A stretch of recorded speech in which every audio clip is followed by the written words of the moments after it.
Business groups are raising concerns that the new industrial relations same job, same pay laws would take Australia backwards, with the risk of workers losing bonuses, car and meal allowances and other perks. They claim under the new reforms, businesses will be forced to scrap their bonus payments for their own employees, because these bonuses would also be required to be paid to subcontractors. Well, to discuss this, let's bring in Minerals Council of Australia Chief Executive Tanya Constable. Welcome, Tanya. Hi. Thanks for having me. Why does your organisation and also business groups think that these reforms that Tony Burke is forging ahead with, why do you think they're so radical? Sharri, we're really concerned about the proposals that have been put into place. Last year, we saw a range of industrial relations changes. We've seen a new lot of changes in the last few weeks, and now there's a new set of changes proposed without understanding how the former sets of industrial relation changes are going to work.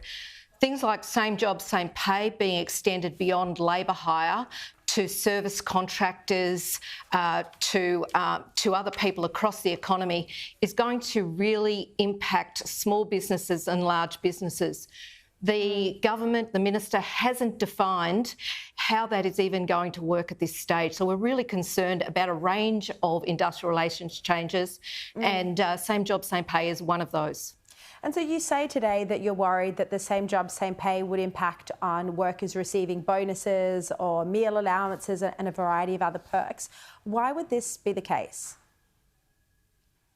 Well, it would mean that that the way that employment and pay and conditions are currently defined under the Fair Work Act, that contractors and labour hire firms would have to match what is occurring in host organisations. And that means bonuses, incentives, things like travel allowance, accommodation allowances, bonuses would all have to be included. That means at the end of the day that there could be that hosts are going to have to make sure that if they're contracting, that people are going to have to understand those conditions. Anyone that is a service contractor or labour hire firm is going to have to understand what they're going to have to pay their own workers. Otherwise, they might be caught up in things like wage theft. They're the sorts of consequences that we're going to see with these changes. It may also mean that host organisations are going to just say, well, look, this is all too hard. We're just going to do away with things like bonuses and other incentives. Yeah. Now, the reason this has kind of a bigger impact than just for businesses, it's got a broader impact for the rest of our economy, because the RBA has been repeatedly urging Labor to lift productivity, but these reforms are going to reduce productivity if it does mean more red tape, more cost for businesses. You're absolutely right. We want to see productivity improve. We want to see the competitiveness of our firms improve.